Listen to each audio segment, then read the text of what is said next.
My racist mother-in-law lunged at me with a weapon. My fiancé has 24 hours to choose between us. My mother-in-law hated me from the moment she found out I existed, and it all comes down to the fact that I'm black. The first time I met her, my boyfriend at the time told me beforehand that his mom had a rough sense of humor and to try not to take things personally. I should have seen that for the red flag it was. We walked into her house and she looked me up and down and asked my boyfriend if he was going through a phase. He laughed nervously and I stood there frozen. Over the next few months, her comments got worse. She asked me if I knew my real father. She asked me why my hair did that. She made a joke about welfare when I mentioned I grew up in an apartment. Every single time, my boyfriend would tell me afterwards that she didn't mean it like that she was just old-fashioned, that I was being too sensitive. I stopped going to her house. I told my boyfriend that I loved him, but I refused to sit in a room with someone who treated me like I was less than human. He seemed to understand, and for a while things were better. He visited his mom alone, I stayed home, and we were happy. He proposed a year later, and I said yes. That's when the argument started. He wanted his mother at the wedding. I told him absolutely not. He said she was his only living parent and he couldn't imagine getting married without her there. I told him I couldn't imagine getting married with her there, making comments about how our future kids would turn out. We went back and forth for weeks. Then one day I got a text from her. She thanked me for finally coming around and said she couldn't wait to celebrate her baby's big day. I had no idea what she was talking about until I checked the wedding website and saw she had been added to the guest list. My boyfriend had done it behind my back. When he got home, I didn't yell. I told him calmly that we were going to drive to his mother's house and have a conversation. All three of us, because clearly something needed to be resolved before this wedding happened. He agreed. We drove over and she greeted us at the door with a smile like nothing had ever happened between us. We sat in her living room and I tried to explain how her words had affected me over the years. I told her that I wasn't asking for an apology for the past. I just needed to know that she could treat me with basic respect going forward. She told me I was being dramatic. She said she didn't have a racist bone in her body, and that I was looking for reasons to be offended. My boyfriend sat there and said nothing. I told her that if that was her attitude, then she would not be at the wedding. She laughed and looked at my boyfriend expecting him to override me. He stayed quiet. Her face changed. She stood up and told me I had no right to keep her from her son's wedding. I stood up too and told her I had every right to decide who was welcome at my own ceremony. She took a step toward me and called me a word I won't repeat here. I turned to leave. That's when she grabbed a glass vase off the side table and swung it at my head. I raised my arm to block it and it shattered against my forearm. I screamed. My boyfriend finally moved. He grabbed his mother and pulled her back, but she was thrashing and screaming that I had ruined her son's life. I ran out the front door with blood running down my arm and called the police from the driveway. When they arrived, she tried to tell them I had attacked her first. My boyfriend told them it wasn't as bad as it looked, but she had a Ring doorbell that caught me walking out with blood on my arm and her screaming through the window. They arrested her on the spot. I got 7 stitches at the emergency room. My boyfriend sat in the waiting room the entire time, but when he came in after the doctor left, the first thing he said was asking if I really had to call the police on his mother. I looked at him and felt something in me go cold. When we got back to our apartment, I told him I needed time to think. He asked what there was to think about. I told him his mother had just put me in the hospital, and his first instinct was to worry about her. I told him that I loved him, but I couldn't marry someone who wouldn't protect me. I gave him a choice. Either he cuts contact with his mother completely, or the engagement is over. He asked how he was supposed to just abandon his mom. I told him I wasn't asking him to abandon her. I was asking him to choose. That was 2 days ago. He's been sleeping in the guest room. He keeps saying he needs more time. I told him this morning that he has until midnight tonight to give me an answer. It's 6 p.m. now. He's been on the phone with her for the last hour. I hear him through the guest room door, his voice rising and falling in that pleading tone he uses with her, and I know with cold certainty that he's trying to justify my ultimatum instead of simply accepting it. The clock on the kitchen wall reads 6:47 p.m., and I have 5 hours and 13 minutes left to wait. My forearm throbs where the stitches pull against the bandage, a physical reminder that this isn't about hurt feelings anymore. I press my thumb against the gauze and feel the sharp sting underneath, needing something concrete to focus on besides the muffled sound of his voice explaining me to her like I'm the problem that needs solving. The apartment feels too small suddenly, like the walls are closing in, and I realize I've been holding my breath waiting for him to raise his voice, or hang up, or do anything that suggests he's defending me instead of defending his choice to give me an ultimatum in the first place. My phone buzzes on the counter, and I see Aisha's name flash across the screen for the 4th time in an hour, asking if I need her to come over. And I finally text back yes, because sitting here alone is making my thoughts spiral into dark places I can't afford to go right now. She responds immediately with OMW, and I feel my chest unclench slightly, knowing I won't have to sit through these next 5 hours by myself. 20 minutes later, I hear her key in the lock. The spare I gave her 2 years ago when we decided we were the kind of friends who needed access to each other's apartments for emergencies. And she comes through the door carrying 2 overnight bags and takeout containers that smell like Thai food. I know I won't be able to eat. She takes one look at my face and doesn't say anything, just drops everything on the floor, and pulls me into a hug that makes my chest crack open in a way I've been fighting against since we got home from the emergency room 2 days ago. I start shaking and can't stop, my whole body trembling against her while she holds me tight and makes those soft shushing sounds you make to calm scared animals. When I finally stop shaking enough to breathe normally, she steers me to the couch and sits me down like I'm made of glass, then settles beside me with her hand on my knee. She asks what I need from her tonight, and I realize I don't know how to answer that. Because what I need is for the last 2 days to not have happened, for his mother to not be a racist who attacked me, for him to have protected me instead of making me protect myself. But those aren't things Aisha can give me, so instead I just start talking, telling her everything not just about today, but the whole pattern going back to that first meeting when his mom asked if he was going through a phase. I tell her about every racist comment I minimized, every time he asked me to give his mother another chance, every moment I swallowed my hurt to keep the peace because I loved him and wanted his family to work. Aisha listens without interrupting, her face getting harder with each story I tell, and when I finally finish, she's quiet for a long moment before she says something that hits like cold water. He's been choosing her over you this whole time. You know that, right? I nod because I do know. I just haven't let myself say it out loud until now.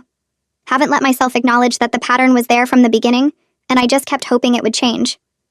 Saying it out loud makes it real in a way that hurts worse than the stitches in my arm, makes me face the fact that I've been accepting crumbs of protection and calling it love. The guest room door opens and I hear his footsteps in the hallway before I see him, and when he emerges, he looks exhausted, his hair sticking up in different directions, and his eyes red like he's been crying or rubbing them too hard. He stops short when he sees Aisha on the couch beside me, his eyes going to the overnight bags by the door, and something flickers across his face that looks like hurt, or maybe fear that I'm already preparing to leave. He asks if we can talk privately, and I tell him no. Whatever he needs to say can be said in front of Aisha, my voice coming out steadier than I feel. He stands there awkwardly shifting his weight from foot to foot, opening his mouth, and closing it like he's trying to find the right words, and I watch him struggle with a detachment that scares me a little, because I used to care so much about making him comfortable.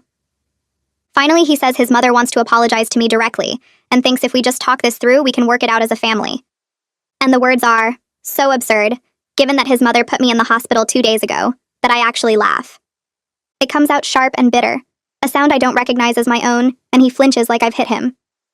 Aisha asks him if he's genuinely serious right now, her voice flat and dangerous in a way I've only heard a few times before, and he has the decency to look ashamed, his eyes dropping to the floor.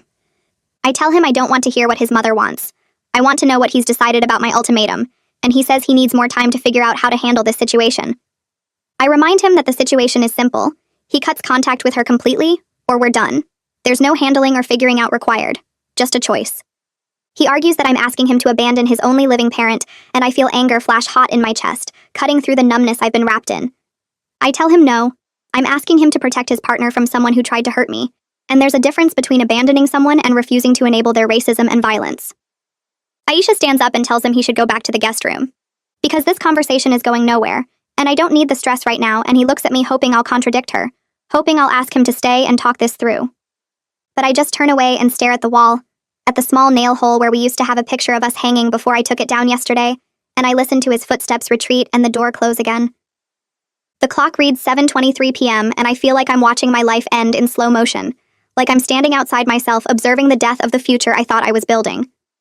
My phone rings and I see my sister Tiana's name flash across the screen, somehow sensing I need her even though I haven't told her what happened yet, because I couldn't find the words to make it real. I answer and immediately start crying, the whole story spilling out between sobs while Aisha rubs circles on my back, and Tiana listens to everything without interrupting until I finish. Then she tells me she's booking a flight for tomorrow morning because I shouldn't go through this alone.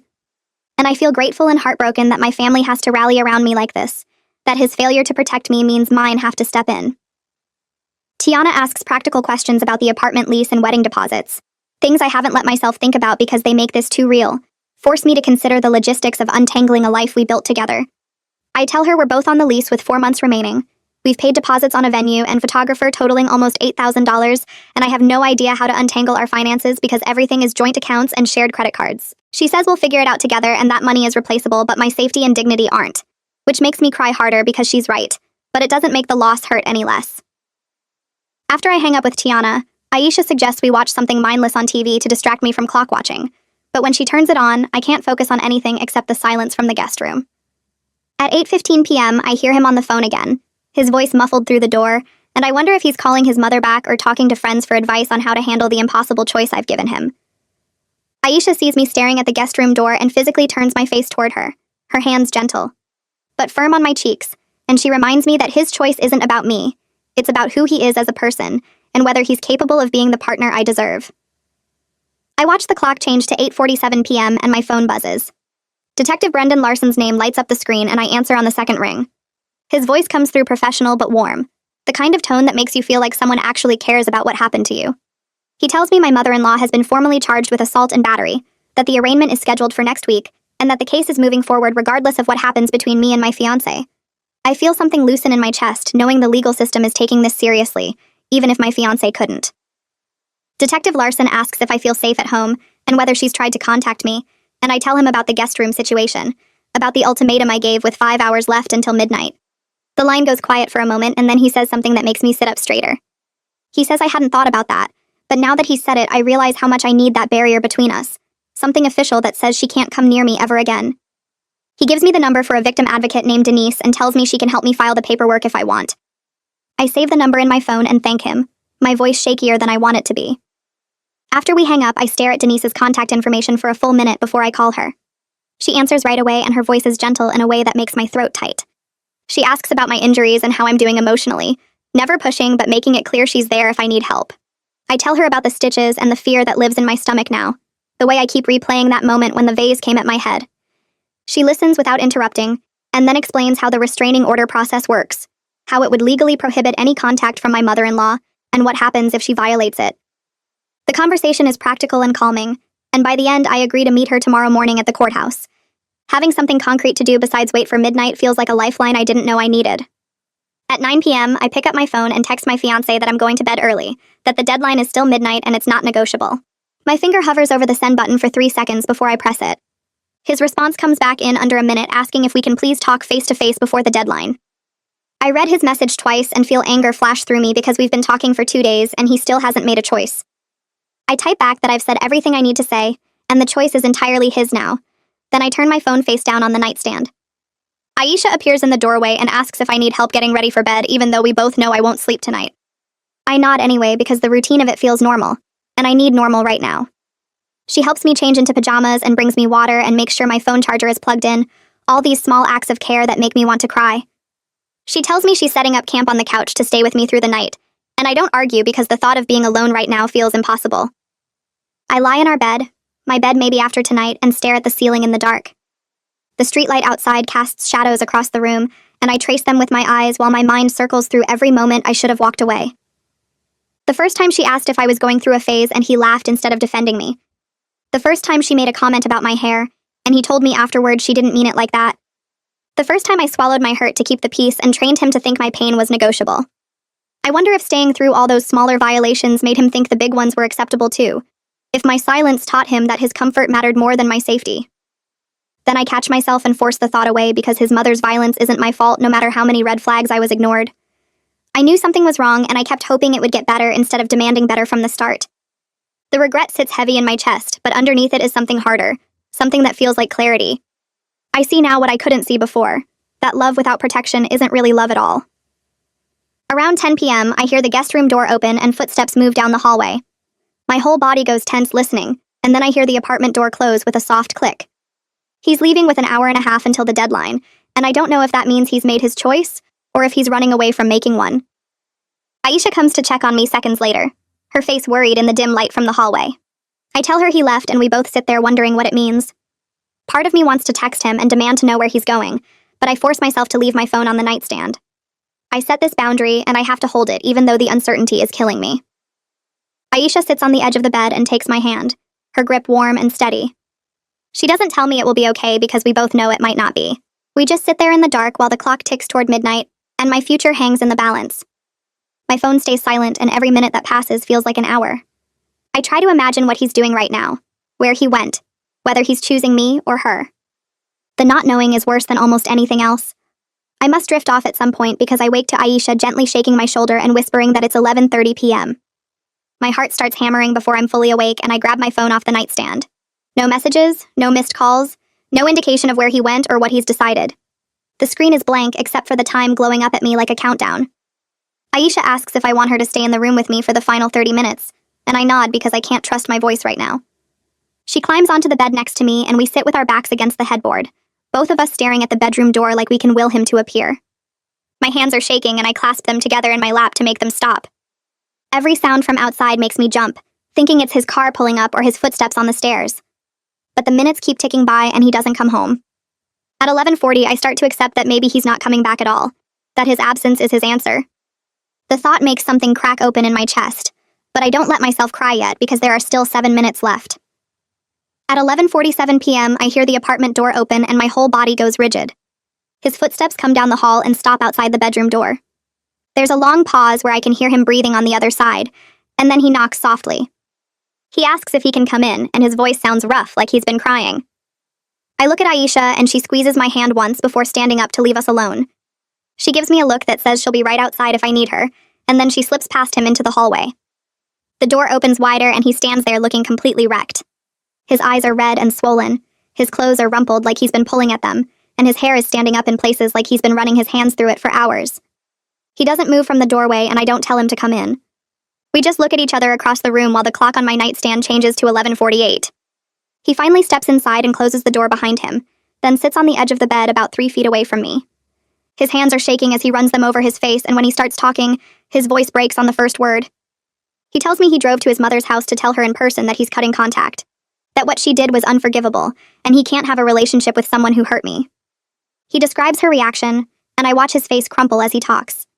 She cried and begged him not to do this, called me manipulative, and accused me of tearing their family apart. She threatened to disown him and told him he was choosing wrong. He says he told her that if she can't respect the woman he loves, then she's already lost him, and then he walked out while she was sobbing in her living room. The words should make me feel something, but instead I just feel numb. This should have happened months ago, years ago, before it escalated to her swinging a vase at my head. I tell him that cutting contact with her is the bare minimum, not some big gesture he deserves credit for.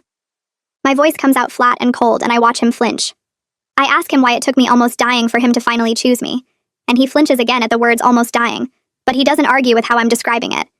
He admits he's been a coward who put his own comfort over my safety, that he enabled her racism because dealing with it was hard, and ignoring it was easy. His honesty should mean something, but right now it just makes me angry because where was this honesty 6 months ago when I first told him I wouldn't go to his mother's house anymore? Where was it a year ago when she asked me if I knew my real father? Where was it 2 days ago when his first response to me bleeding was to ask if I really had to call the police?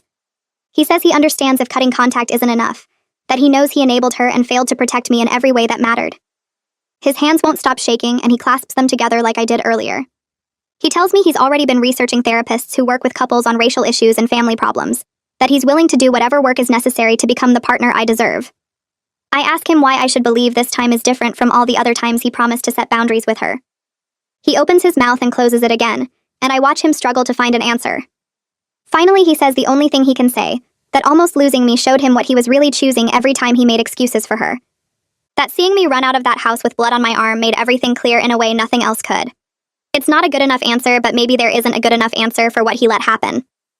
I watch the clock change to 12:01 and neither of us moves or speaks for what feels like forever. My hands are still clasped in my lap, and his are still shaking even though he's trying to hide it by pressing them against his knees. I tell him that cutting contact with his mother is only the starting point, not the finish line. If I'm going to even consider staying in this relationship, there are rules that aren't up for discussion. He can't have any contact with her at all, not for holidays or birthdays or family emergencies or anything else that might make him feel guilty. We're doing couples therapy every single week without exception. And the very first time he makes excuses for her or suggests maybe we should reconsider, I'm done, and there won't be another chance. He says yes to everything before I even finish talking, his voice desperate and pleading, and I feel so tired I could fall asleep sitting up. Agreeing to try doesn't mean I've forgiven him or that things are okay now. It just means I'm not walking away tonight. I tell him he's sleeping in the guest room and that's not changing anytime soon. Sharing a bed with him right now feels impossible when I can barely stand to be in the same room. He needs to understand that trust doesn't just come back because he made one good decision after years of bad ones. It takes forever to build trust and it breaks in seconds. He nods and his eyes are wet, but he doesn't argue or try to negotiate.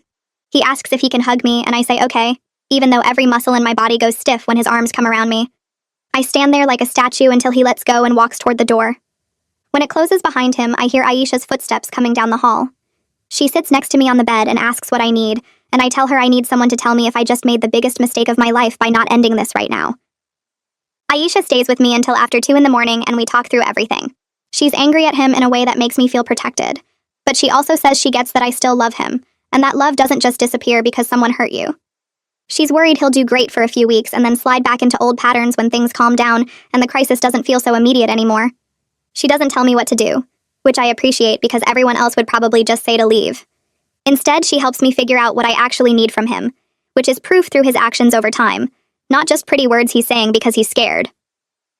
Before she falls asleep on the couch, she makes me promise that I'll put my own healing first, instead of spending all my energy trying to save this relationship. I promise, even though I'm not totally sure I know how to do that. The next morning, I meet Denise at the courthouse to file for a restraining order. The building is cold and smells like floor cleaner and too many people. Denise is waiting by the security checkpoint with a folder under her arm, and she gives me a small smile that doesn't quite reach her eyes. We go through metal detectors and take an elevator to the 3rd floor where the family court offices are. She walks me to a window where a tired-looking woman behind plexiglass slides papers through a slot. Denise explains what we're doing, and the woman nods like she's heard this story 1,000 times before. I have to fill out forms describing what happened, and it makes everything feel real in a different way than it did before. I pull up the photos of my stitches on my phone, and the woman behind the plexiglass looks at them without expression, before making copies. I give her the police report number that Detective Larson sent me. Denise asks me to describe the racist comments that happened before the attack, and I go through all of them, the ones about my father and my hair and welfare and going through a phase. My voice stays steady, even though my hands are shaking. The woman types everything into her computer with 2 fingers. Denise explains that the restraining order will make it illegal for his mother to contact me in any way or come within 500 feet of me. If she violates it, she'll be arrested immediately. The whole process takes almost 2 hours, and by the end I feel wrung out like a towel that's been twisted too hard. My phone buzzes while we're walking back to the elevator. It's my fiancé asking if I want him to come down here for support. I text back that I don't need him here because this is about my safety, not about us trying to fix things. Denise glances at my phone and asks if I feel safe at home. I explain the situation, how he chose me at midnight but I still don't trust him, how he's sleeping in the guest room and we're going to try therapy, but I'm not sure if trying is the same as believing it will work. She listens without interrupting and then hands me a printed list of support groups for people dealing with racist family situations. She tells me that choosing to try rebuilding doesn't lock me into anything. I can change my mind tomorrow or next week or next month if it stops feeling right. That makes me feel less trapped, which is weird because I thought commitment was supposed to feel solid, not like a door I'm keeping cracked open. Tiana shows up at my apartment that afternoon with 2 suitcases and a bag of groceries. She doesn't ask if I need her there. She just starts unpacking food into the fridge like she owns the place. That's how Tiana operates, taking charge in a way that would be annoying from anyone else but feels like relief from her. She makes me sit at the kitchen table and eat a sandwich even though I say I'm not hungry. While I'm eating, she asks pointed questions about his plan to keep no contact with his mother. How is he going to handle it when other family members pressure him? What's he going to do on Christmas or her birthday? Has he thought about what happens if she gets sick or has an emergency? I don't have good answers because we haven't talked about any of that yet.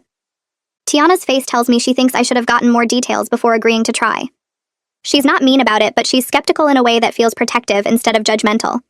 She keeps saying that actions over time matter more than promises made in a crisis. My fiancé stays in the guest room the whole time she's here. I see him peek out once to get water from the kitchen, and Tiana's eyes follow him like a hawk watching a mouse. He looks wounded by her obvious distrust, but he doesn't try to defend himself or win her over. After he disappears back into the guest room, Tiana says at least he has enough sense to give me space. 2 days later, I'm sitting in Kyra Thomas's office for my first therapy appointment. The office is small and warm with plants on the windowsill and art on the walls that looks like it was made by actual people instead of bought at a store. Kira is a black woman maybe 10 years older than me with natural hair pulled back in a bun and the kind of face that makes you want to tell her things. I sit on her couch and start crying before she even asks me a question. She hands me tissues and waits until I can breathe normally again.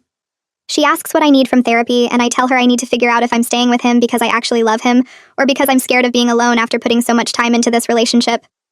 She says those 2 things aren't opposites, that I can love him and be scared of being alone at the same time, and that therapy will help me get clear on what I actually want instead of what I think I'm supposed to want. That makes me cry harder because nobody has said that before, that it's okay to want something even if it's not the brave choice everyone expects me to make. Kira sees me 3 more times before my first couples session with my fiancé. She says she wants to work with me individually first, so I have my own foundation and boundaries before we start dealing with him. She teaches me words for things I've been feeling but didn't know how to name. Racial battle fatigue, The invisible labor of explaining racism to white partners. The toll it takes to constantly translate your pain into language someone else can understand. She asks me to describe every time I had to manage his discomfort with his mother's racism, and I realize it was almost every interaction we had about her. I spent so much energy making him feel okay about the racist things she said that I barely had any left for my own feelings. Kira writes notes while I talk, and sometimes she stops me to point out patterns I haven't noticed. Like how I would minimize what his mother said right after it happened, telling myself it wasn't that bad, and then later I'd feel angry but I wouldn't know why. Or how I started avoiding family events not because I didn't want to see him, but because I couldn't face another round of managing everyone's comfort, except my own. Detective Larson calls while I'm making dinner one night. Tiana is still staying with me, and she sees his name on my phone screen and mouths that she'll give me privacy. I answer, and he tells me that my mother-in-law's lawyer is trying to work out a plea deal. They want to avoid jail time by having her do anger management classes and probation instead. He asks how I feel about that, and I tell him honestly that it makes me angry. I want her to face real consequences, not just some classes she'll sit through while resenting me the whole time. He says he understands and that the prosecutor will take my wishes into account. But he also explains that assault cases often end with probation for first-time offenders, especially when the person has a lawyer arguing about their age and emotional state. That makes me even angrier because the system is basically set up to protect people like her. She attacked me with a weapon, and the default is to let her off easy because she's old, and it was her first time getting caught. Detective Larson's voice is kind but firm when he tells me that sometimes the legal system doesn't give us the justice we want, just the justice it's capable of providing. A few days later, I get a call from Prosecutor Felicia Knowles. She introduces herself and says she wanted to talk to me directly about the case instead of just communicating through Detective Larson. Her voice is professional but warm, like a teacher who actually cares if you learn the material. She explains that while she would love to push for jail time, the reality is complicated. My mother-in-law is a first-time offender with no criminal record. Her lawyer is already building a defense about her emotional state and her age, and how she was provoked by me trying to exclude her from her son's wedding. Felicia says that last part carefully, making it clear she doesn't believe that defense but that a jury might. She asks if I would be willing to testify at trial if the plea deal falls through. I say yes immediately because I want her to have to face me in court and see what her racism and violence actually cost. I want her to sit there and listen to me describe every racist comment she made, and then describe how it felt when that vase hit my arm. Felicia is quiet for a second, and then she says she's impressed by my resolve. She promises to fight for the strongest consequences possible, even if that ends up being less than what I deserve. Someone knocked on the apartment door, and I heard my fiancé get up from the guest room to answer it. The voice that came through was familiar but unexpected. Javier Castro, my fiancé's best friend since middle school, asked if they could talk. My fiancé led him to the guest room and closed the door, but our apartment has thin walls and I could hear their voices rising and falling from where I sat frozen on the couch.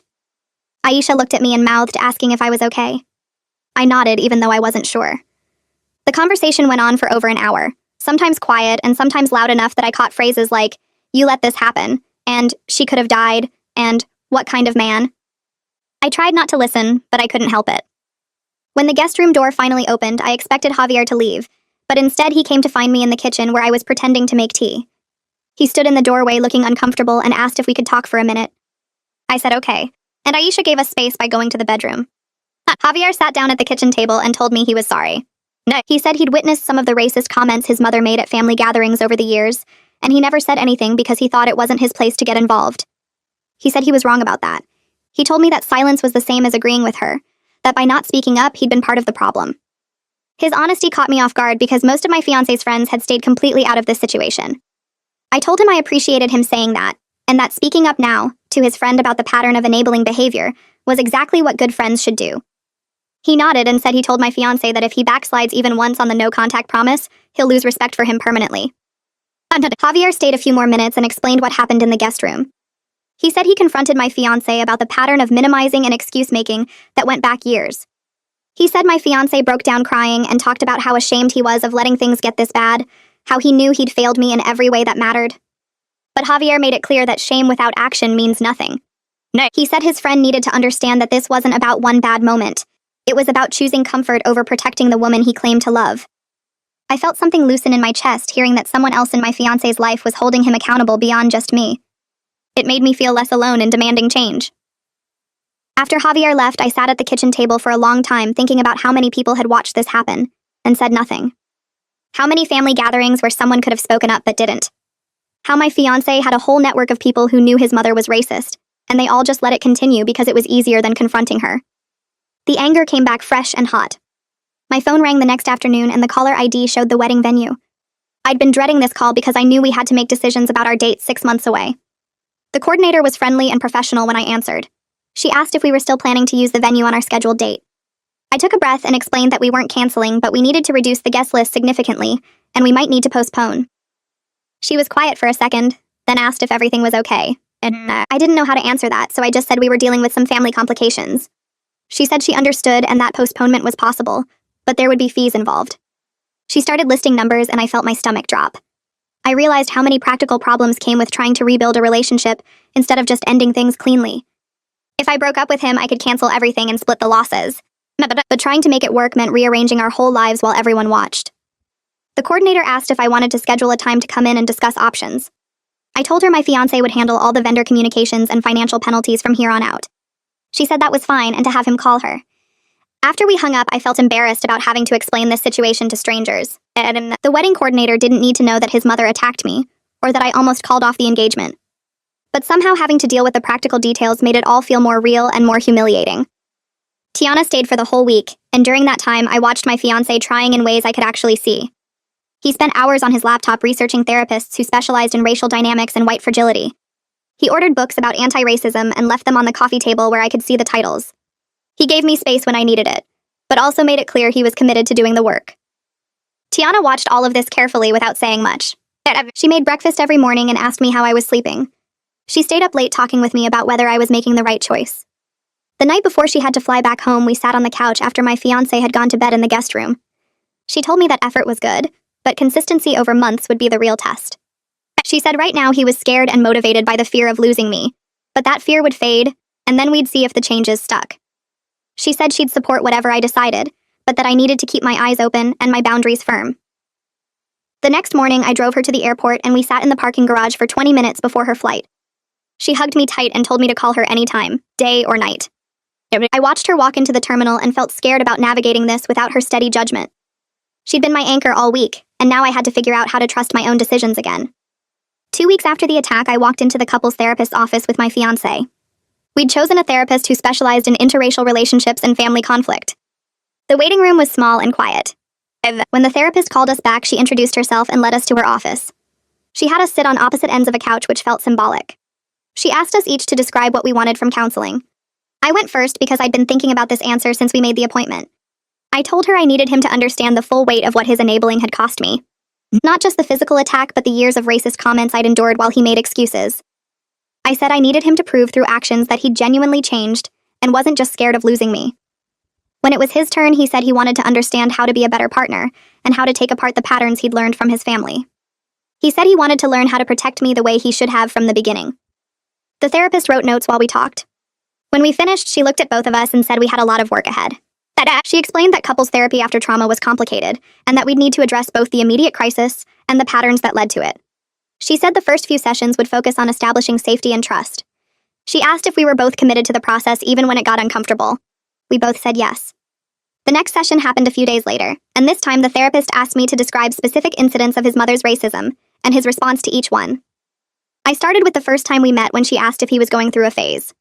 I described how he laughed nervously instead of defending me. Then I went through the other comments one by one.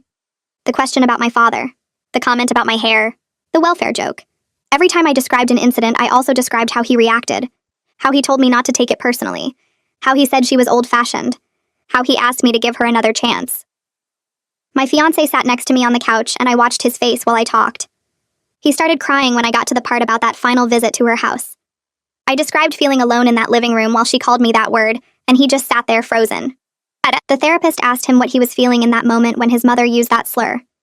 He wiped his eyes and said he was paralyzed. He said he didn't know what to do because he'd spent his whole life avoiding conflict with her, and his brain just shut down. He said he knew it was wrong even as it was happening, but he couldn't make himself move or speak. The therapist let that sit for a minute, then told him those were explanations but not excuses. She said understanding his patterns was important, but it was just the first step toward changing them. She said he'd need to learn new responses and practice them until they became automatic. And she asked him if he was willing to do that work even when it felt uncomfortable and exposed. He said yes. The restraining order got approved 3 days later. Detective Larson called to tell me the judge had signed off on it that morning. He explained that my mother-in-law was now legally prohibited from contacting me directly or indirectly. She couldn't come within 500 feet of me. She couldn't try to reach me through other people. If she violated any part of the order, she would be arrested immediately. He said violations carried serious consequences and encouraged me to document anything suspicious. He asked if I felt safe at home, and I told him yes. After we hung up, I looked at the legal paperwork he'd emailed over. Seeing it all written out in official language made it feel more real. There was legal protection now between me and the woman who'd attacked me. But I also knew that a piece of paper couldn't actually stop someone who was determined to hurt me. It was a barrier, but not a guarantee. Still, having it felt better than not having it. I forwarded the restraining order to my fiancé so he'd know the terms too. He needed to understand that any contact with his mother, even indirect contact, could put me at risk of her finding ways to get to me. 3 weeks after the attack, Felicia called me. She said my mother-in-law's lawyer had contacted the prosecutor's office with a revised plea offer. The new terms included 6 months in jail, 2 years of probation, required anger management classes, required racial bias training, and payment for all my medical bills. Felicia asked how I felt about those terms. I told her honestly that it wasn't enough. 6 months felt like nothing for trying to bash my head in with a vase. She was quiet for a second, then explained the reality of the situation. She said taking this to trial meant risking that my mother-in-law would get off completely if the jury felt sympathetic toward her. Her lawyer was already building a defense about her emotional state and her age, and how she felt provoked by me trying to exclude her from the wedding. Felicia said she didn't believe any of that, but a jury might. She said we had to weigh a guaranteed consequence against the possibility of no consequence at all. I felt angry about the whole thing. The system was basically set up to protect people like her. She'd attacked me with a weapon, and the default was to give her a light sentence because she was old, and it was her first time getting caught. But Felicia was right that some consequence was better than none. I told her I'd agree to the plea deal even though it felt like the system had failed me. She thanked me and said she'd push for the judge to stick to the full 6 months without early release. My fiancé found out about the plea deal because Felicia copied him on some of the paperwork. That night, he came to talk to me while I was making dinner. He asked if he could pay my medical bills himself instead of having his mother's payment count as part of her consequences. He said he wanted to take responsibility for the harm his family had caused. I stopped cutting vegetables and turned to look at him. I told him no. I said his mother needed to face the financial consequence of her violence, and that him trying to shield her from that was exactly the kind of enabling behavior we were trying to break. His face fell, but he nodded and said I was right. He didn't argue or try to convince me. He just accepted what I said and walked back to the guest room. Later that night, I thought about that interaction and realized it was progress. He'd suggested something that came from his old patterns of protecting his mother, but when I called it out, he was accepted the feedback without fighting me. It was a small thing, but it mattered. I was still angry he'd suggested it in the first place, though. Part of me wondered if he'd ever fully break free of the instinct to shield her from consequences. I had my individual therapy session with Kyra the next week. We'd been meeting once a week since right after the attack, and she'd been helping me process everything. That day, she asked me what forgiveness would look like if I was able to get there someday. The question caught me off guard because I hadn't really thought about it. I sat there trying to come up with an answer and realized I didn't know. I told her I wasn't sure I wanted to forgive him. She nodded and said forgiveness wasn't required for healing. She said I was allowed to stay angry while still choosing to try rebuilding the relationship. She told me those two things could exist at the same time. I felt something release in my chest hearing that. I'd been carrying guilt about staying angry even though I'd decided to give him another chance. Like I was supposed to forgive and move on if I was going to try to make it work. But Kira was giving me permission to feel the full mess of loving someone and resenting them at the same time. I told her some days I wanted to leave and some days I wanted to believe we could survive this. She said both things could be true at the same time. She said healing wasn't linear, and that I'd probably go back and forth between those feelings for a long time. What mattered was that I kept checking in with myself about what I actually wanted instead of what I thought I should want. I went to that therapy session the next week wondering if there was any point to talking about forgiveness when I still felt so raw. Kira sat across from me with her usual calm expression and asked me how the plea deal conversation had gone with Felicia. I told her I'd agreed to it even though it felt like his mother was getting off easy. She nodded and didn't try to convince me I should feel differently about it. Then she asked me what forgiveness would look like if I ever got there someday. The question caught me off guard because I hadn't really thought about it in those terms. I sat there trying to come up with an answer and realized I didn't know. I told her I wasn't sure I wanted to forgive him at all. She nodded and said forgiveness wasn't required for healing. She said I was allowed to stay angry while still choosing to try rebuilding the relationship. She told me those two things could exist at the same time. I felt something release in my chest hearing that. I'd been carrying guilt about staying angry even though I'd decided to give him another chance. Like I was supposed to forgive and move on if I was going to try to make it work. But Kira was giving me permission to feel the full mess of loving someone and resenting them at the same time. I told her some days I wanted to leave and some days I wanted to believe we could survive this. She said both things could be true at once. She said healing wasn't a straight line and that I'd probably go back and forth between those feelings for a long time. What mattered was that I kept checking in with myself about what I actually wanted, instead of what I thought I should want. The sentencing hearing was scheduled for 3 weeks later. Tiana flew back in the night before, and Aisha picked her up from the airport while I stayed home trying not to think about having to face his mother in court. When they got to my apartment, Tiana hugged me for a long time without saying anything. She'd brought me a new outfit to wear to court because she said I needed to walk in there looking strong and put together. I tried it on and looked at myself in the mirror. The blazer covered my scar completely. Tiana stood behind me and adjusted the collar. She told me I looked powerful, and that his mother would have to sit there and see exactly who she'd tried to break. I slept terribly that night.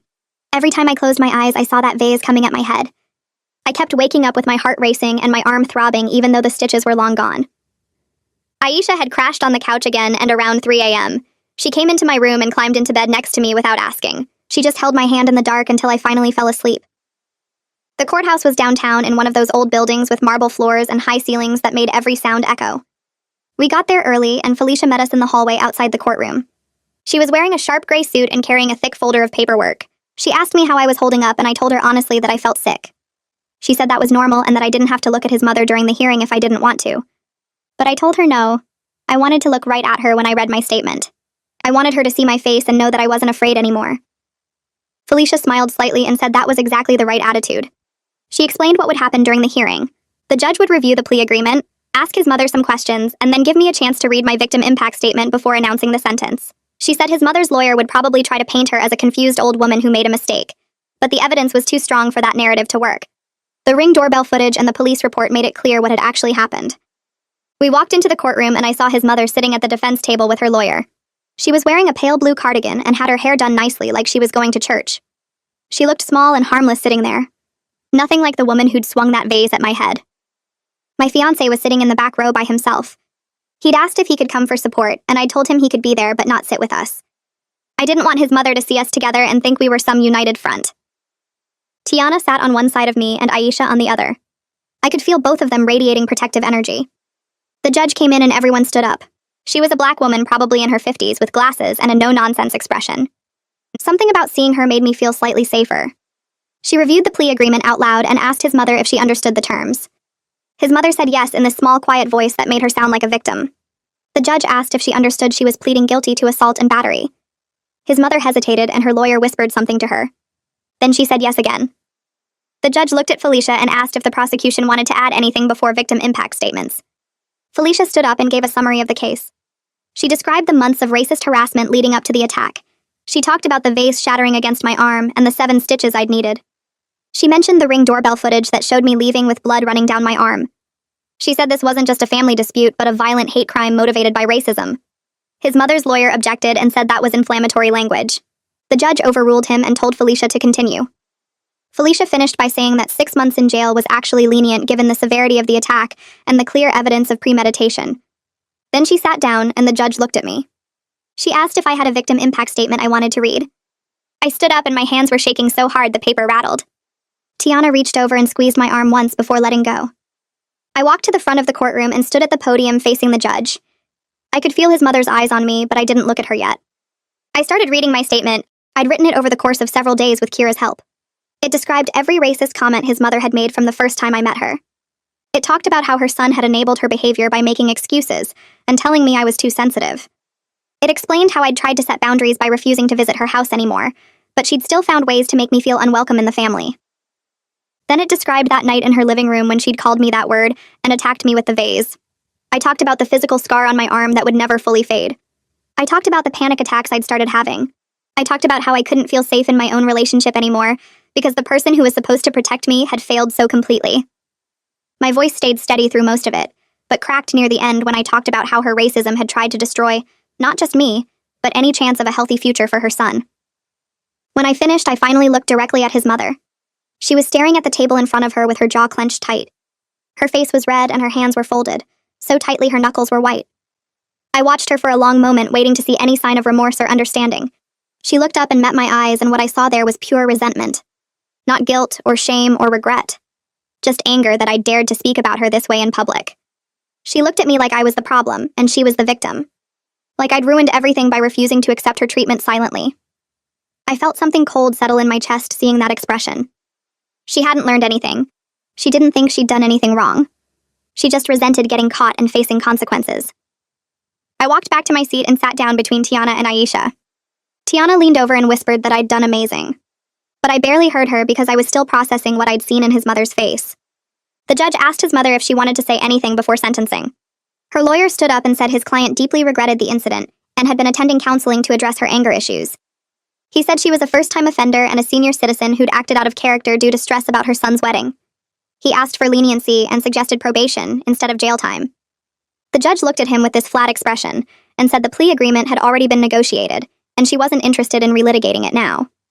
Then she looked at his mother and asked her directly if she had anything to say. His mother stood up slowly. She looked at the judge and said she was sorry for what happened, but she said it in this flat tone like she was reading from a script. She didn't look at me once while she spoke. The judge asked her if she understood why her behavior was wrong, and his mother said yes but didn't elaborate. The judge waited like she was expecting more, but his mother just stood there silently. Finally, the judge said she'd reviewed all the evidence, including the victim impact statement and the Ring doorbell footage.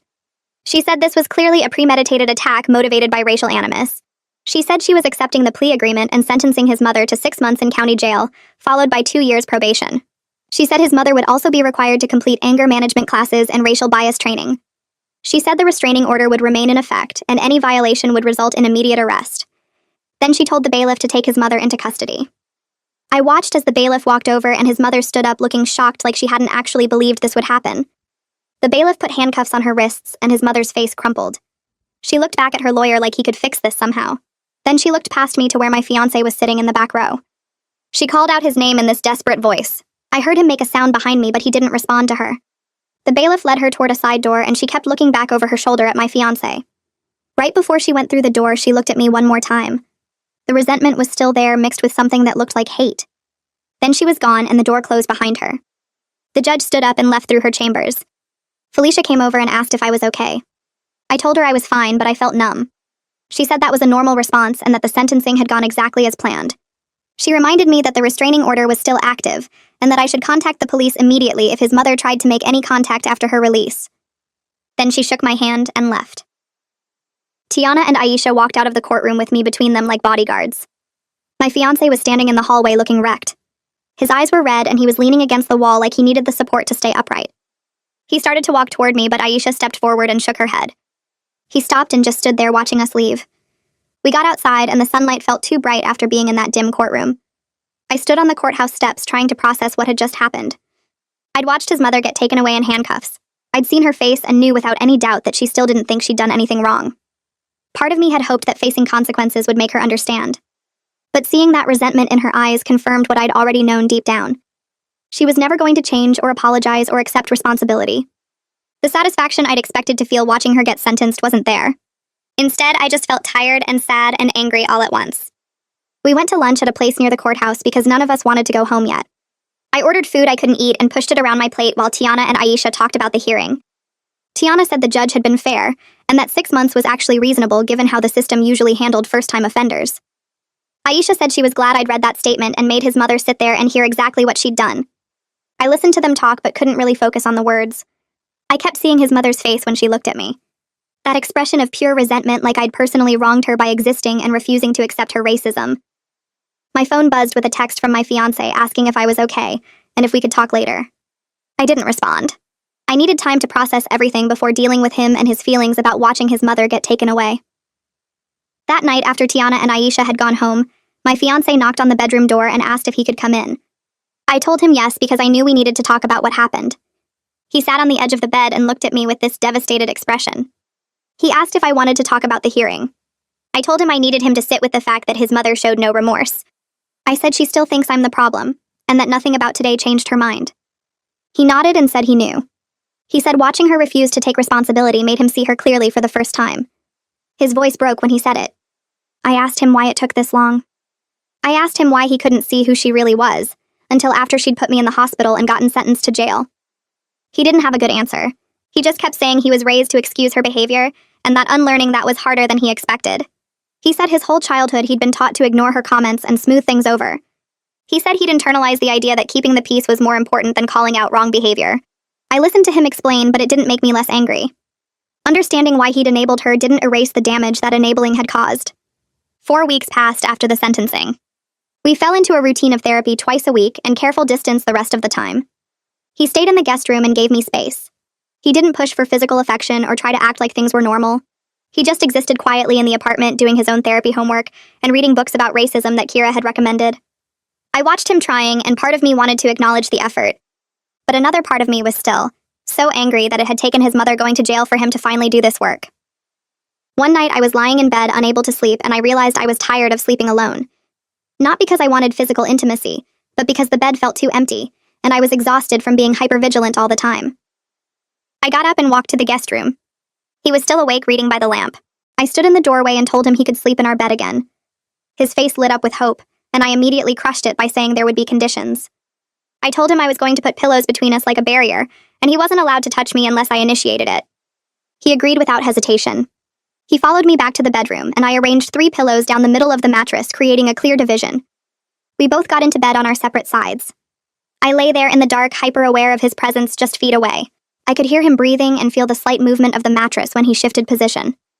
I wondered if physical proximity would ever feel safe again, or if I'd always have this tension in my body when he was near me.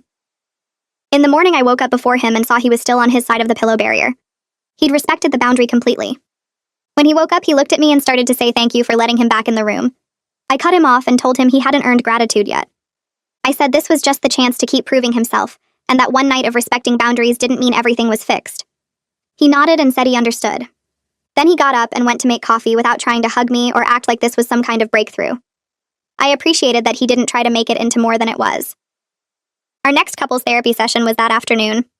The therapist asked us how things had been going, and my fiancé started talking about how grateful he was that I'd let him back in the bedroom. The therapist stopped him and asked him to notice what he'd just done. He looked confused. She pointed out that he'd centered his own feelings of gratitude instead of acknowledging what it cost me to share space with him again.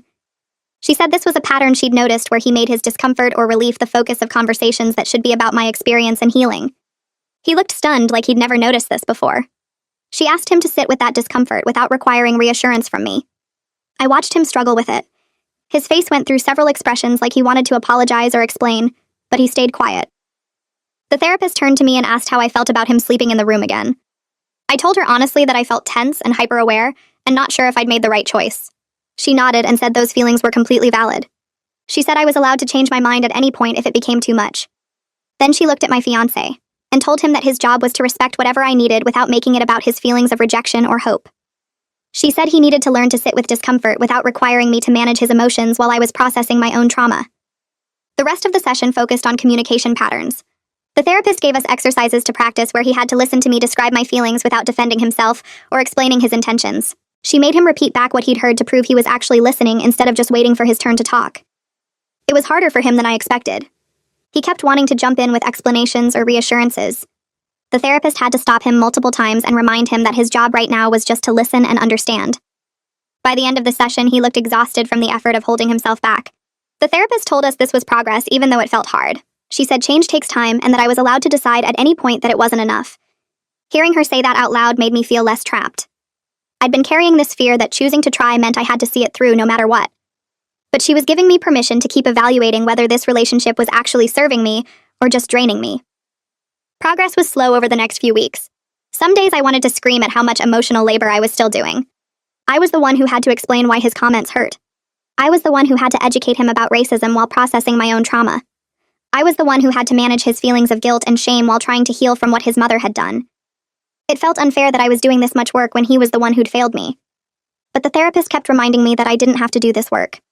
She said if it was too much I could leave and that would be completely valid. She said staying and doing this work was a choice I was making, and I could unmake it whenever I wanted. That permission helped somehow. Knowing I could leave made it easier to stay and try. His mother's sister called him one evening about 6 weeks after the sentencing. I was in the kitchen making dinner when I heard his phone ring in the living room. He answered it and I heard his voice get tense immediately. I walked to the doorway and watched him. His aunt was talking loudly enough that I could hear her voice through the phone even though I couldn't make out the words. She sounded angry. My fiancé listened for a minute, then interrupted her. He said he was maintaining no contact with his mother, and that decision wasn't up for discussion. His aunt's voice got louder. He said that anyone who pressured him about this decision would also be cut off. His aunt said something else and he said he was serious and that he needed to go. Then he hung up and immediately blocked her number while I watched. He looked up and saw me standing there. He told me what happened without me having to ask. He said his aunt had been trying to guilt him into visiting his mother in jail. She'd said family should stick together no matter what, and that his mother was suffering. He'd told her firmly that he was done enabling racist behavior, and that his mother's suffering was a consequence of her own actions. Then he'd blocked her number so she couldn't keep trying. He told me all of this in a straightforward way without looking for praise or reassurance. I felt something shift slightly inside me. This is what protection looked like. Choosing me even when it cost him family relationships. Not making a big deal about it or expecting gratitude. Just doing what needed to be done and telling me about it, so I knew I was safe. 2 months after the attack, I went out to dinner with my fiancé and Aisha and her girlfriend. We were sitting at a restaurant downtown, trying to have a normal evening. The food was good and the conversation was light. I was actually relaxing for the first time in weeks. Then I heard a voice at the table next to us. An older white woman was talking to her friend about something she'd seen on the news. She said something about those people and their neighborhoods. The words hit me like ice water. Suddenly, I wasn't in the restaurant anymore. I was back in that living room watching his mother's face twist with hate. I saw the vase coming at my head. I felt the glass shatter against my arm. My heart started racing and I couldn't breathe right. The restaurant felt too hot and too loud and I needed to get out. My fiancé noticed immediately. He didn't ask what was wrong or make a scene. He just stood up and took my hand and guided me toward the door. Aisha threw money on the table and they followed us out. We got outside and the cool air hit my face, but I still couldn't breathe properly. My fiancé moved me away from the entrance and started talking me through breathing exercises we'd learned in therapy. He counted breaths with me and kept his voice calm and steady. He didn't touch me more than necessary or try to hug me. He just stood there helping me breathe until my heart rate started to slow down. When I could finally talk again, I felt embarrassed. I told him I was sorry for ruining dinner. He looked at me seriously and said I hadn't ruined anything. He said trauma responses were normal and that he was here for whatever I needed. Then he asked if I wanted to go home or if I wanted to sit outside for a while longer. I said I wanted to sit. We found a bench away from the restaurant and he sat next to me while Aisha and her girlfriend gave us space. After about 20 minutes, I felt stable enough to go back to the car. My fiancé drove us home and didn't make it about his guilt or his need to fix me. He just existed next to me quietly until I was ready to talk about what had happened. Kira introduced me to a support group the following week. She said it was specifically for Black women dealing with racism from white partners' families. I was nervous about going because I'd never done group therapy before. But when I walked into the room and saw the other women sitting in a circle, I felt something loosen in my chest. These women knew. They'd lived versions of my story. I didn't have to explain why a comment about my hair was racist, or why being asked about my father was painful. They already understood. The facilitator asked if I wanted to share, and I told them about the vase and the stitches and the ultimatum and watching his mother get sentenced. The women listened without judgment. Some of them nodded like they recognized parts of my story in their own experiences. After I finished, one woman talked about her mother-in-law who'd said she didn't see color, and then asked if her grandchildren would have good hair. Another woman talked about her partner's family who claimed to love her, but voted for politicians who wanted to take away her rights. A third woman talked about leaving her marriage after 10 years because her husband kept asking her to give his racist father another chance. They shared strategies for setting boundaries and processing racial trauma. They talked about deciding whether relationships were salvageable or if leaving was the healthier choice. I listened to women at different stages. Some were rebuilding like me. Some had recently separated and were grieving. Some were years past their crisis and could talk about it with distance and clarity. I realized there was no single right answer, just what each person could live with. Some of these women had chosen to stay and rebuild and were happy with that choice. Others had chosen to leave and felt free. Both paths were valid. Both required strength. I left that first meeting feeling less alone than I had in months. 3 months after the attack, we'd settled into a rhythm. Therapy twice a week. Daily check-ins where he asked how I was feeling and actually listened to the answer. Him maintaining no contact with his mother despite her attempts to reach him through other family members. I'd see letters forwarded to our apartment, and he'd show them to me unopened before returning them with notes reiterating no contact. He was reading books by Black authors about racism and white privilege without me asking him to. Sometimes he'd share what he was learning, but in ways that showed genuine understanding, rather than performing wokeness for my approval. He'd say things like he was realizing how much he'd benefited from his mother's racism, because it meant he never had to confront her or set boundaries. Or he'd talk about recognizing his own patterns of centering his comfort over my safety. I was still angry and hurt. That hadn't gone away. But I could see him actually changing. Not just promising to change or talking about changing. Actually doing the work day after day without expecting praise or immediate forgiveness. My mother-in-law got released from jail after serving her full 6 months. I found out because a letter arrived at our apartment the day after her release. My fiancé came home from work and saw it on the counter where I'd left it. He picked it up and looked at the return address. Then he showed it to me and asked what I wanted him to do with it. I told him to return it unopened with a note reiterating no contact. He got a pen and paper right then while I watched. He wrote that he was maintaining no contact, and any further attempts to reach him would be reported as restraining order violations. Then he put the letter in a new envelope with his note and walked it down to the mailbox immediately. When he came back, I asked him if he was sad about it. He stopped and actually thought about the question instead of giving me the answer he thought I wanted to hear. He said yes, he was sad. His mother was the only parent he had left, and cutting contact hurt even though it was necessary. But he said his sadness didn't change what needed to happen. This was the first time he'd acknowledged his feelings without making them my problem to solve. He wasn't asking me to comfort him or reassure him or tell him it was okay to feel sad. He was just naming the feeling and sitting with it himself. I appreciated that more than I could explain. We were 4 months out from the attack when I realized something had shifted. I was getting ready for work one morning and my fiancé told me he was going to stop by the store after his shift. I believed him. I didn't feel the need to check his location or go through his phone later to make sure he hadn't secretly visited his mother. I just trusted that he was going to the store like he said. Later that week, I had a bad day at work and came home stressed. He asked if I wanted to talk about it, and I did. I told him what had happened, and he listened and offered support without making it about him. I let him hug me, and it felt okay. Not perfect or comfortable exactly, but okay. Small things like that kept happening. I'd accept his comfort when I had bad days. I'd believe him when he told me where he was going. I'd share space with him without feeling the need to maintain constant vigilance. The trust wasn't complete. Maybe it never would be. But it was growing in the space created by his consistent actions over months. In therapy that week, I told him I could see him trying and that it mattered. He started crying. Not dramatic sobs, but quiet tears that ran down his face while he tried to keep his composure. He said he'd keep trying for as long as it took. He said he knew he didn't deserve another chance, but he was grateful I was giving him one anyway. The therapist reminded him gently not to center his gratitude, and he nodded and wiped his face. Then he just sat there and let himself cry without asking me to make him feel better about it. A few weeks later, Felicia called to check in on me.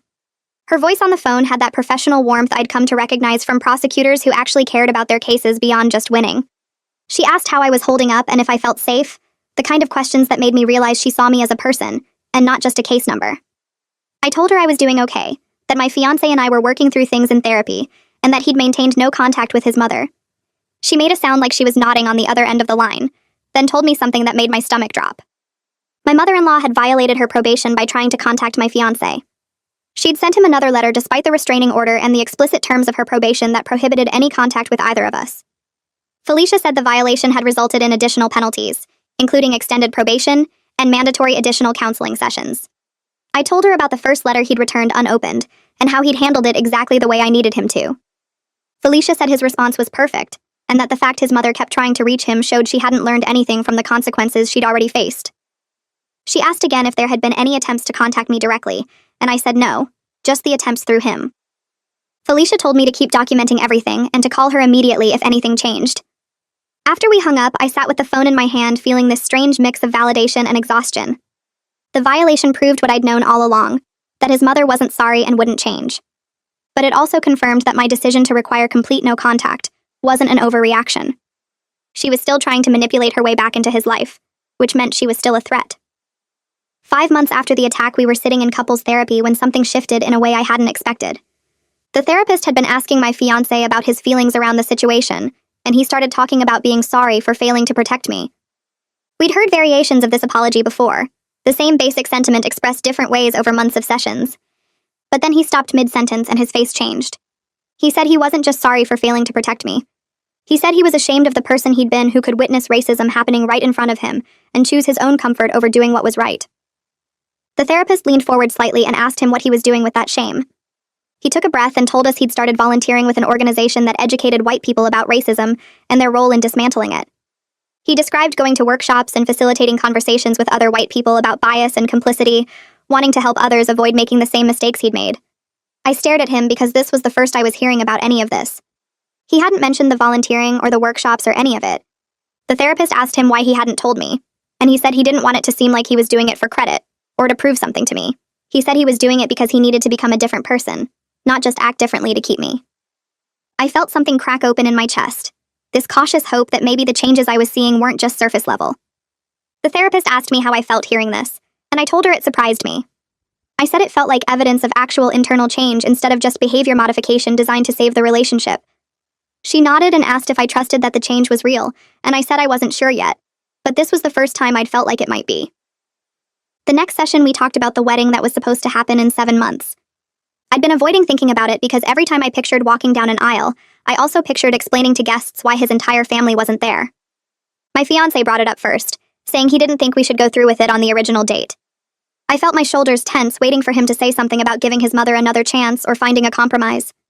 Instead, he said he thought we should postpone it by a year to give us real time to rebuild trust and see if our foundation could actually hold. The relief that washed over me was so strong I almost started crying right there in the therapist's office. I told him I'd been feeling the same way but hadn't known how to bring it up. Planning a wedding while processing trauma felt impossible, and the pressure to perform happiness before I was ready had been crushing me. He said he would handle all the vendor communications and take care of the financial penalties from postponing. He said it was a consequence he deserved and I shouldn't feel guilty about the money we'd lose. The therapist asked how I felt about his offer, and I said it helped. I said taking responsibility for the practical fallout was part of what I needed to see from him. After that session, we drove home in silence, but it wasn't the heavy, uncomfortable silence we'd been living in for months. It felt lighter somehow, like we'd both exhaled at the same time. Aisha came over a few days later, and we sat on my couch drinking wine while my fiancé stayed in the guest room to give us space. She asked me the question I'd been avoiding asking myself. She wanted to know if I was actually happy or just committed to trying. I took a long drink of wine before answering because I wanted to be honest with her and with myself. I told her I was cautiously hopeful, but that I was still carrying hurt that might never fully heal. I said some days I believed we could survive this, and other days I wanted to pack my stuff and leave.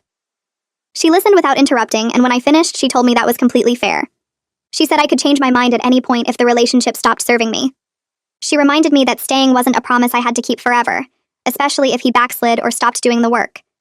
Her permission to leave if I needed to made me feel less trapped. It was strange how knowing I could walk away made it easier to choose to stay. I asked her if she thought I was making a mistake, and she said no. She said she'd seen him actually changing over the past months, and that counted for something. But she also said she'd help me pack and find a new place in a heartbeat if that's what I decided I needed. Having that support made all the difference. 6 months after the attack, we started planning a small trip together. Just a weekend away at a cabin upstate, nothing fancy or complicated. I noticed while we were looking at rental listings that I felt excited instead of anxious about traveling with him. We'd been doing weekly date nights where we focused on reconnecting as people who genuinely enjoyed each other's company, instead of just partners processing a crisis. We'd go to movies or try new restaurants or walk around the park near our apartment. During those nights, I remembered why I'd fallen in love with him in the first place. The way he laughed at my jokes and asked about my day and held my hand while we walked. The love had never actually left, I realized. It had just gotten buried under layers of hurt and anger and broken trust. Now it was starting to surface again, and alongside it came grief for what we'd lost. We couldn't go back to the innocent version of us that existed before I knew he'd choose his mother over me. That version was gone forever. But maybe we could build something new from the ruins, something more honest and harder won. I booked the cabin for 2 weeks out, and when I showed him the confirmation email, he smiled in a way I hadn't seen in months. He looked genuinely happy instead of cautiously hopeful, and I felt my own smile matching his. In my next individual therapy session, Kira asked me what I'd learned about myself through everything that had happened. I sat with the question for a while before answering because I wanted to get it right. I told her I'd learned I was stronger than I thought I was, that I could set boundaries even when it cost me everything I thought I wanted, that I could demand better treatment and walk away from people who couldn't give it to me. But I'd also learned that I deserved better than what I'd accepted for so long. All those racist comments I'd minimized and excused because I loved him. All the times I'd swallowed my hurt to keep the peace. I deserved a partner who would protect me without needing a crisis to motivate him. Kira asked if I thought my fiancé could consistently be that person, and I told her I thought so based on 6 months of evidence. But I also said I was keeping my eyes open and my boundaries firm. I wasn't going to slip back into accepting less than I deserved just because things were getting better. She smiled at me and said that was exactly the right approach. Hope tempered with self-protection. Trust that could be rebuilt, but never taken for granted again. A few weeks later, Detective Larson called with an update about my mother-in-law. She'd completed her anger management and racial bias training as part of her probation requirements. He told me the facilitators had reported that she was resistant and defensive throughout the entire program. She'd shown up and sat through the sessions because she had to, but she hadn't actually engaged with the material or shown any real willingness to examine her beliefs. The detective's voice was careful when he told me this, like he was trying to prepare me for disappointment. He warned me that compliance with court-ordered requirements didn't mean actual change had happened. He said I should stay alert about my safety and keep following the protective measures I already had in place. I thanked him for letting me know and told him about the restraining order and my fiancé's continued no contact with her.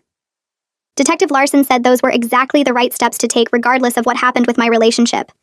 He reminded me to call immediately if she tried to contact me or if I felt unsafe for any reason. After we hung up, I thought about what he'd said about compliance versus change. My mother-in-law had sat through hours of training about racism and anger management and come out the other side exactly the same person. She'd learned nothing except maybe how to hide her feelings better. The thought made me grateful all over again that my fiancé had cut contact completely, instead of trying to maintain some kind of limited relationship. 7 months after the attack, my fiancé asked if he could talk to me about something important. We sat at the kitchen table and he pulled out an envelope. Inside was a letter he'd written, several pages long in his handwriting.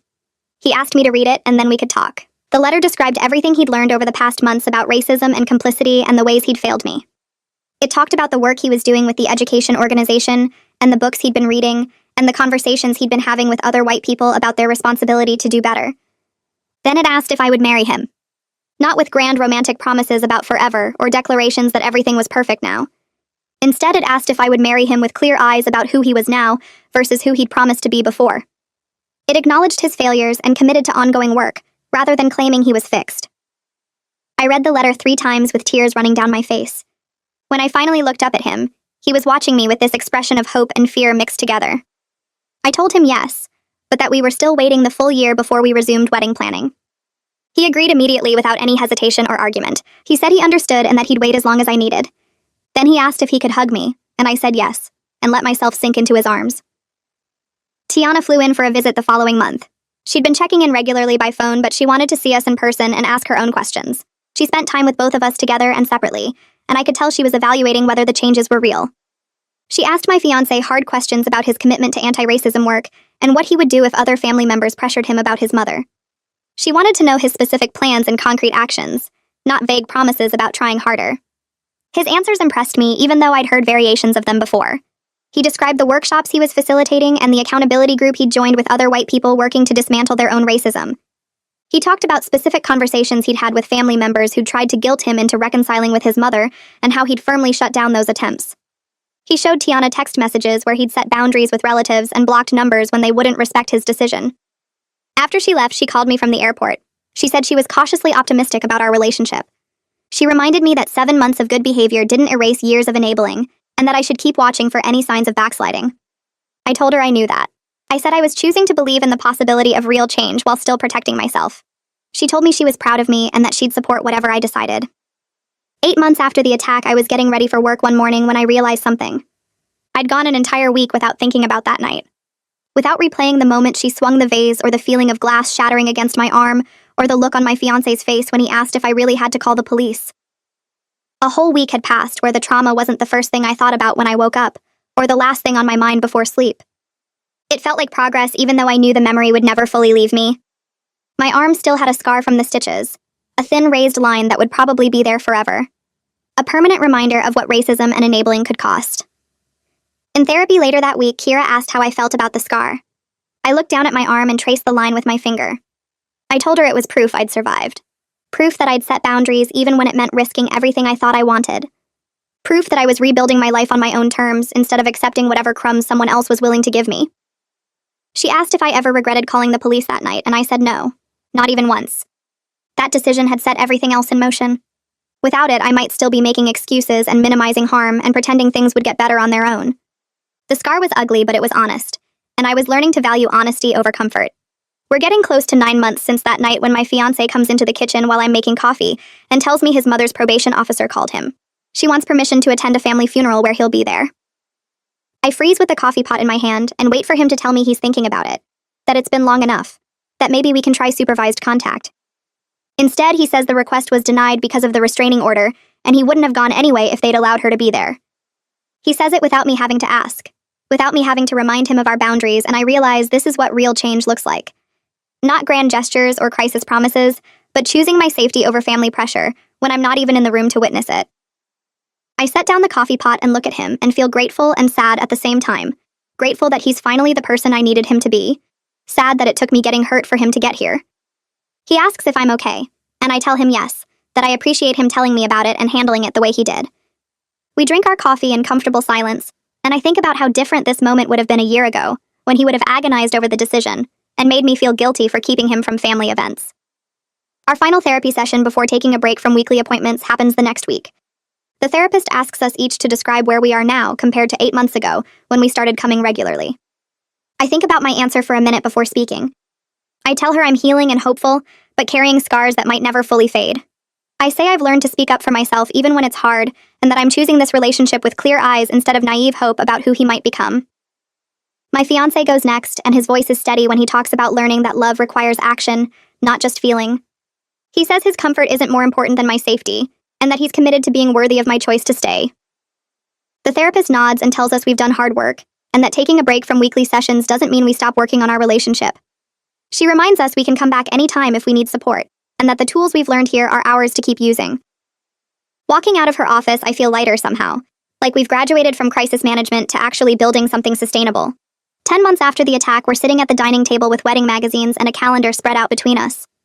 We're planning a small ceremony for 2 months away with immediate family only.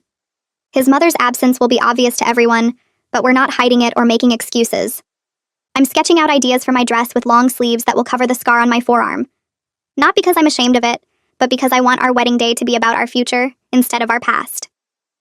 My fiancé looks up from the guest list he's working on and asks if I'm truly happy about getting married. The question catches me off guard because I thought my answer was obvious. I put down my pencil and tell him yes, that I wouldn't be doing this if I didn't believe we'd built something real from the ruins of what almost destroyed us.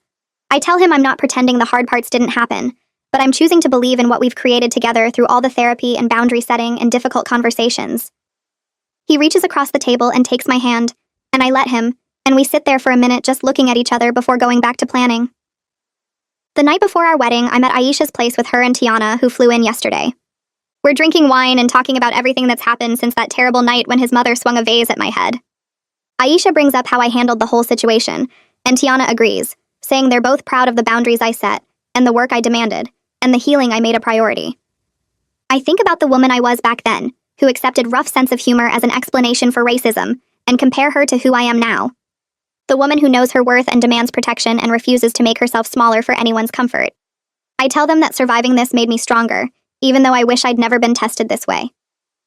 Tiana raises her glass and says tomorrow I'm marrying someone who finally understands what it means to choose me. Aisha adds that our story isn't a fairy tale, but it's honest and hard-won and entirely ours. We clink glasses, and I feel tears running down my face, but they're not sad tears. Tomorrow I'm getting married, and it won't be the wedding I originally planned with all the guests and his mother smiling in the front row. It'll be smaller and quieter and marked by everything we survived to get here. But it'll be real, and built on a foundation of actual change instead of empty promises, and that matters more than any fairy tale ending ever could.